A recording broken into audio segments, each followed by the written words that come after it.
Right, hello everyone, we're back, hole number 4 here. So I have some bag change here for you guys. First off, I have backbone in the bag, which has right around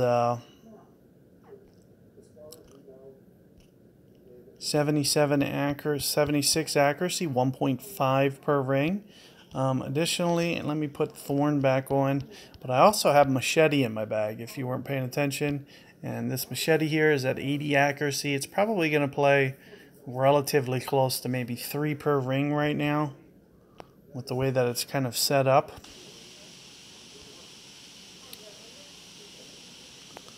So let's just go ahead and jump in, do this hole. And the machete is just in case I kind of go into the rough. I want to make sure that I'm covered to be able to easily backspin it onto the green. So we are going to, go to the other side, and there's potential that it could roll through. So in the case where it does roll through, I want to make sure that I'm covered.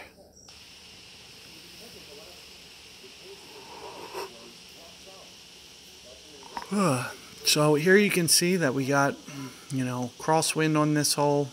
I'm going to recommend that you guys, for the most part, try to go over, get to the other side. It's just going to be too long of a hole if you try to stay on this, on this side of the hill here.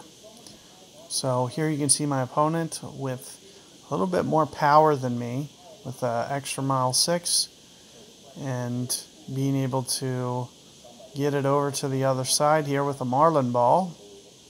Should be able to make it. Ooh, the great ball's not going to help. Maybe if a great ball to the right would have been a little bit better. As you can see that it's really going to start to creep over to this left. Looks okay. And, similarly, I'm going to do the same. You guys might want to, think about power balls, especially if you have earlier clubs like me. I'm missing about 8 yards that my opponent didn't have. Quite substantial. So with that in mind, I'm going to put on a Titan just to be a little bit on the safer side. But I do want you to know that you can probably get away with a katana. Here you can actually see me not even hitting quite full. I'm just kind of taking off just a little bit because I don't think I'm going to need the whole thing. Let's just see how this looks. Here it comes. It's rolling. It looks like it's checking up. So we should be able to give ourselves a good chance for the uphill shot here. And one of the things that you can do, additionally, you can bring a Saturn. But the only thing that's going to really do for you, if you do choose to go that way, is you'll be able to backspin it and get it close. You won't be able to go aggressive and try to hole it. So I'm trying to think of what I did yesterday. I believe it was a rough bump shot where I came up short and maybe just a little bit less aggressive. It's going to be hard to be aggressive on this one. I'm going to maybe try to do this again. We'll see. I should be able to just get it there. Now, what I'm going to do, here you're going to see me aim very close to the edge. Now, I have to use my min ring adjustment, which is going to be close to, I'd say, 2.2 per ring maybe, would be a guess. So if my ring adjustment here is 6 miles per hour, then I'm not even going to go 3 rings here. You can see kind of where I'm pulling down towards. Perfect ball. Just not rolling up there. So you can see it's almost a little bit more of a layup shot. You can probably get it there.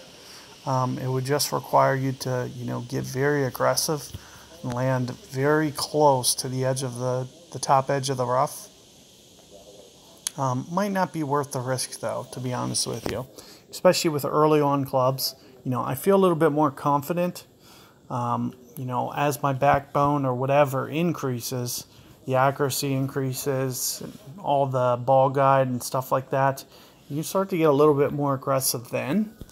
that it might just be smarter to just play it a little bit conservative here.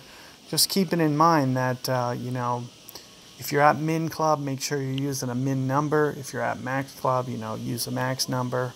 Stuff like that. It's the small things, attention to detail that you want to pay attention to. And if you guys don't have notebook sheets, that's what I would recommend, is go to Golf Clash Notebook and get the ring adjustments. So you'll have min, max, and mid club for all your entire bag. And that'll tell you, you know, how much you need to be adjusting for your wind. And here we are for a shootout.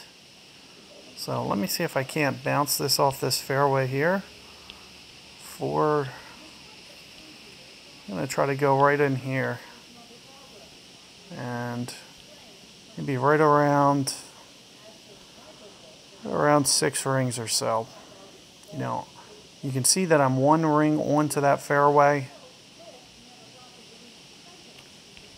I can do a little bit of an overplay because it should launch a little bit extra, being into plus yardage here. So let's just see how this comes in. It's good so far. Pretty good overall. A very, very tricky hole to make sure that it, doesn't roll down that hill, and that you, you know, you want to try to favor the left-hand side a little bit when you get to this hole. Ooh, basic ball on this one. That's going to be a tricky one. So you guys saw that, you know, the way that I played this in hole 2 was I played it off that left fairway. If you guys saw the guide that I did, it was a revision from today.